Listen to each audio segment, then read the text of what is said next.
Halo warga intelektual sekalian. Guys, baru-baru ini lagi viral di media sosial di mana di Hari Damai Aceh terjadi bentrok antar masyarakat dan aparat, guys. Wow, luar biasa. Bahkan Garuda Pancasila diinjak-injak. Tidak hanya itu, bendera merah putih diturunkan paksa. Wow, gila, luar biasa. Sungguh nekat yang nyata. Wah. Nah, yang jadi pertanyaan, kenapa masyarakat Aceh menurunkan bendera merah putih? Kenapa Garuda Pancasila diinjak-injak?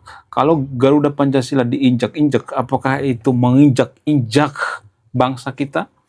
Apakah itu menghina bangsa kita? Bagaimana fakta yang sebenarnya? Kemudian pemicunya apa gitu? Kok terjadi bentrok, kerusuhan di saat hari damai? Kan ini aneh ya, memperingati hari damai Aceh, tapi terjadi bentrok. Kan gak masuk akal. Siapa yang mulai duluan?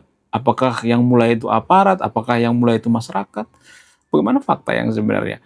Kemudian, ternyata guys, saya menemukan data, saya menemukan sumber yang mengatakan ternyata masyarakat Aceh itu masih banyak yang pengen pisah dari Konoha. Nah, yang jadi pertanyaan, berapa persen gitu?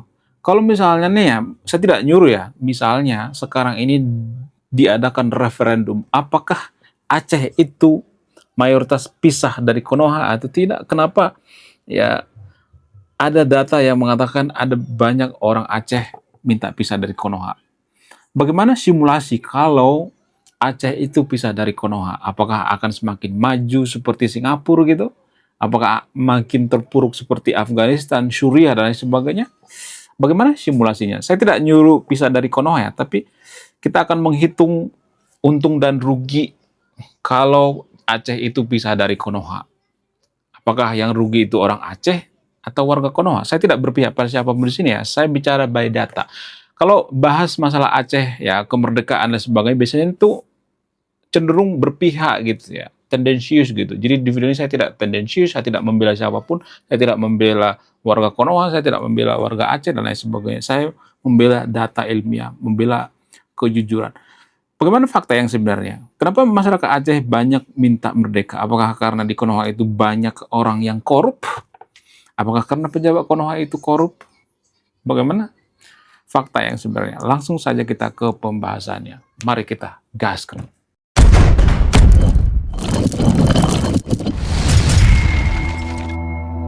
Salah satu alasan kenapa terjadi bentrok di Aceh itu, pemicunya itu karena masyarakat Aceh pengen mengibarkan yang namanya bendera Aceh, yaitu bendera bulan bintang.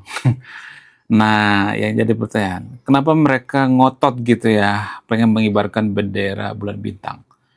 Apa alasannya? Ya dugaan saya karena orang Aceh itu sangat pengen merdeka ya, sebagian ya, nggak semua tapi disclaimer on ya. Nah itu yang memicu kemarahan aparat. Aparat mengeluarkan suara yang sangat-sangat lantang gitu. Tidak bisa. Kita adalah negara kesatuan, NKRI. Kita sudah damai gitu. Tahu apa yang terjadi? Makin menjadi-jadi ya. Masyarakat makin beringas gitu ya. Warga Aceh makin beringas ya.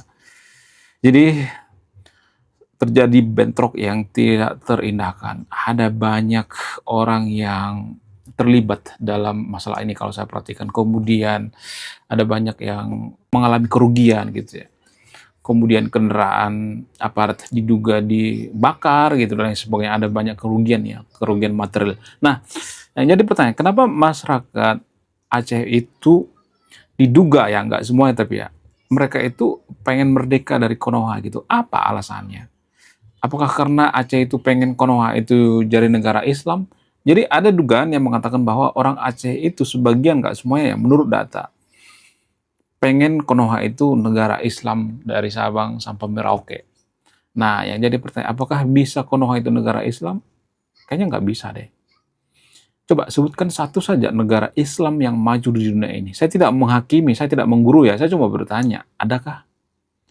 Kalau ada satu saja negara Islam yang maju, 10 besar negara maju di dunia ini negara Islam masuk, apakah ada? Nggak ada. Jangankan negara Islam, negara yang berlandaskan agama nggak ada, guys. Saya bukan benci agama ya, jangan langsung berpikir negatif dulu ya. Kita bicara by data.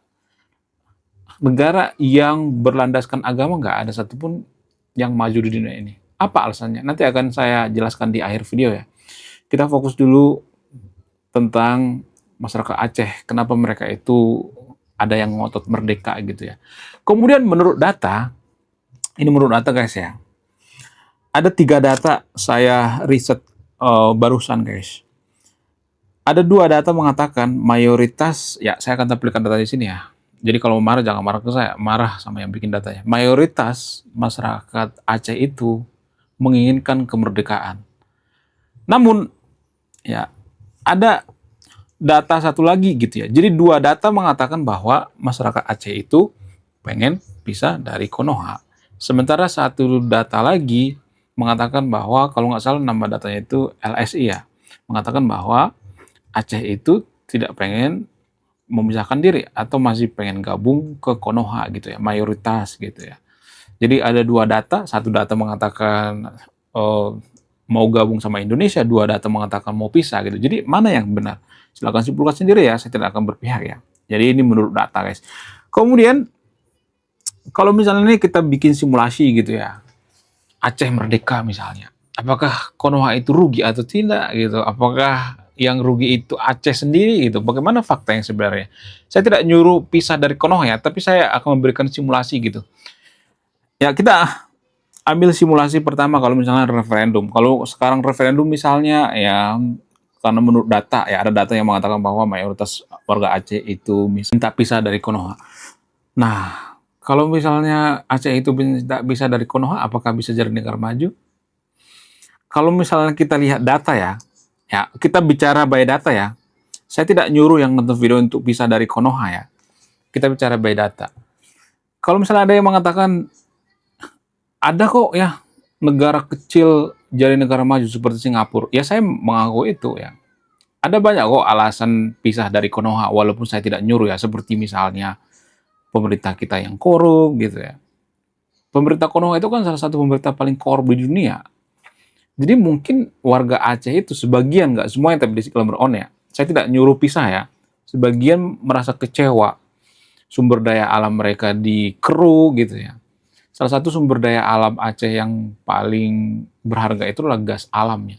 Dikeruk, kemudian ketika dikeruk ya dikeruk ke pusat lalu dikorupsi gitu ya.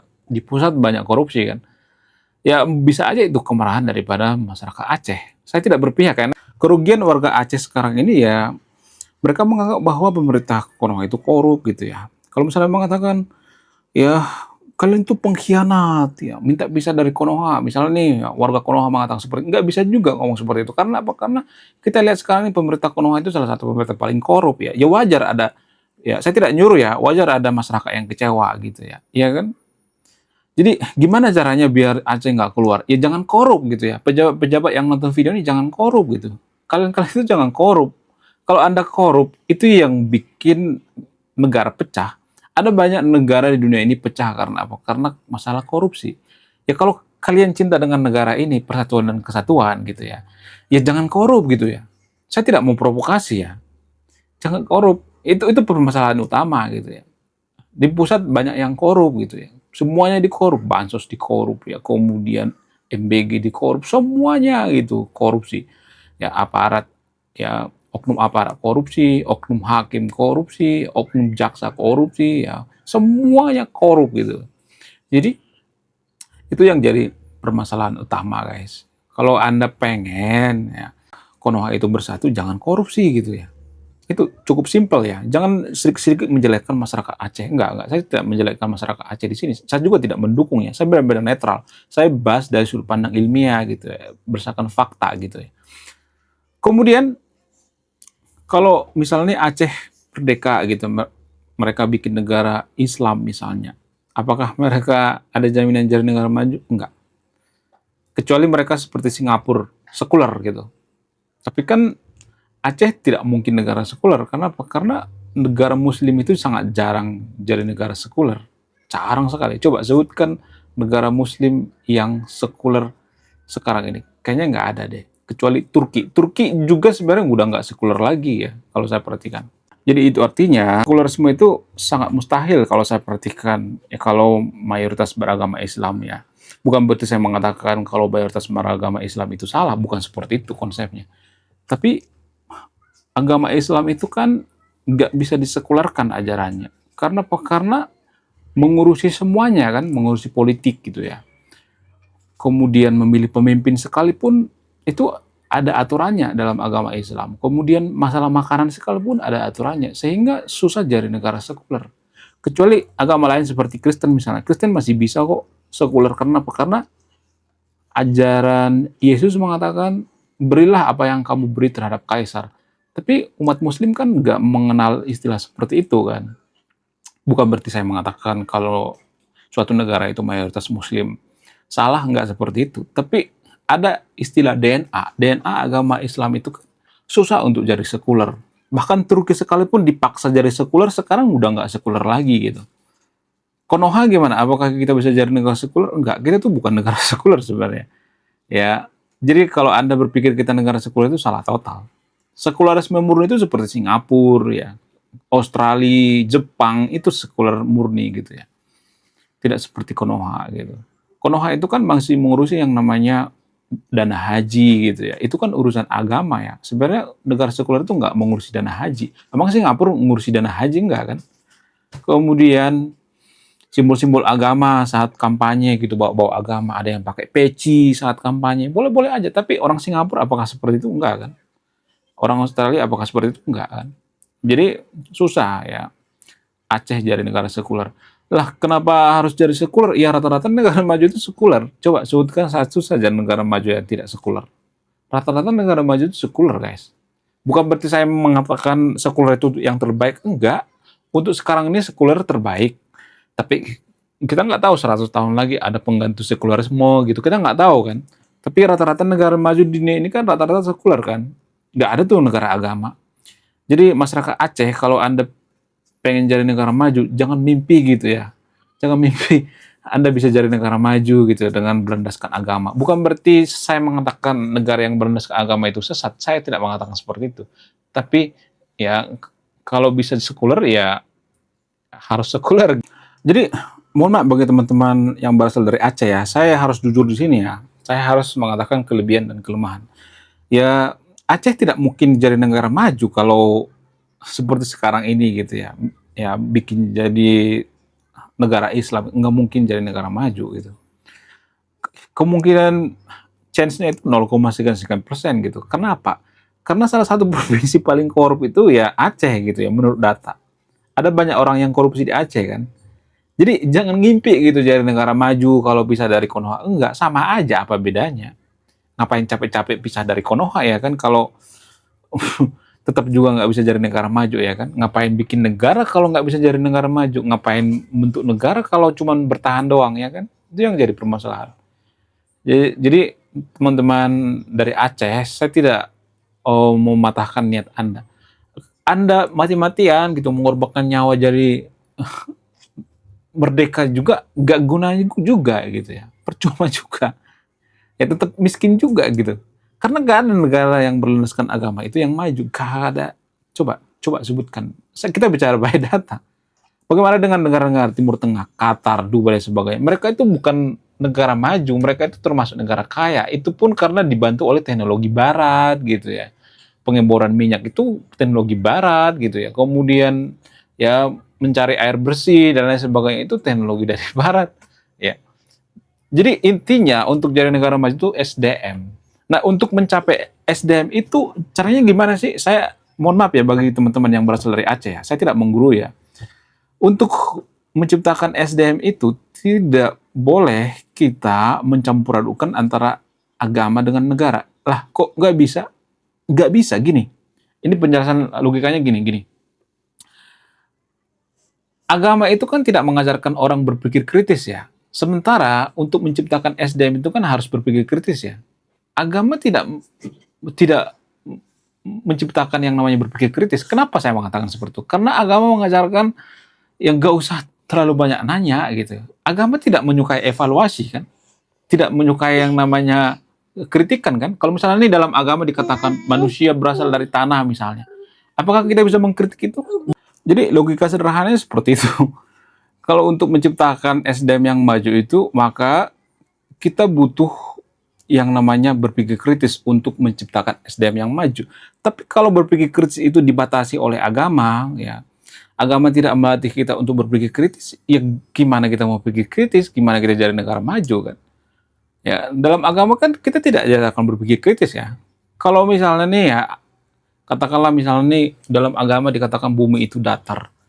Apakah kita bisa mengevaluasi itu? Nggak bisa. Apakah ayatnya bisa diedit? Nggak bisa. Jadi ya terima aja gitu, nggak usah banyak nanya, nggak usah berpikir kritis gitu. Itulah alasannya kenapa rata-rata negara agama itu nggak semuanya tapi ya rata-rata negara agama itu tidak maju. Karena apa? Karena tidak menciptakan yang namanya berpikir kritis. Itulah alasannya kenapa negara-negara maju itu sekuler ya. Jadi mohon maaf bagi untuk video ini ya, saya tidak mengecewakan teman-teman yang berasal dari Aceh ya.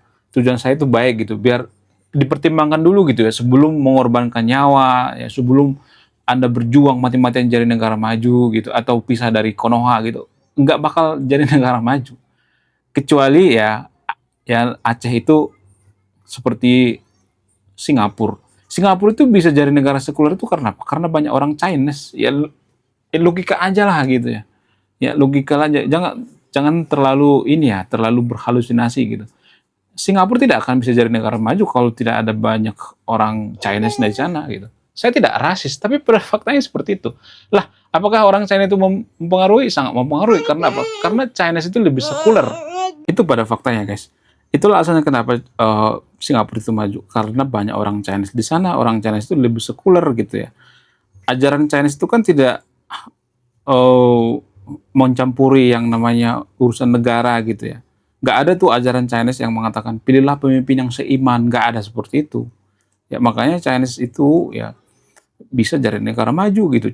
Ya, rata-rata yang dihandle oleh orang Chinese itu maju kan, Vietnam, OTW jadi negara maju, China gitu. Kita harus ini deh ya, kita harus melihat kenyataan gitu. Jangan terlalu berhalusinasi gitu ya. Nanti kalau Aceh merdeka pasti jadi negara maju. Jangan mimpi guys ya. Saya tidak membatalkan niat Anda ya. Saya tahu ya keresahan Anda yang nonton video ini ya, berpikir bahwa ya, Konoha itu adalah negara yang korup misalnya. Saya tahu itu ya.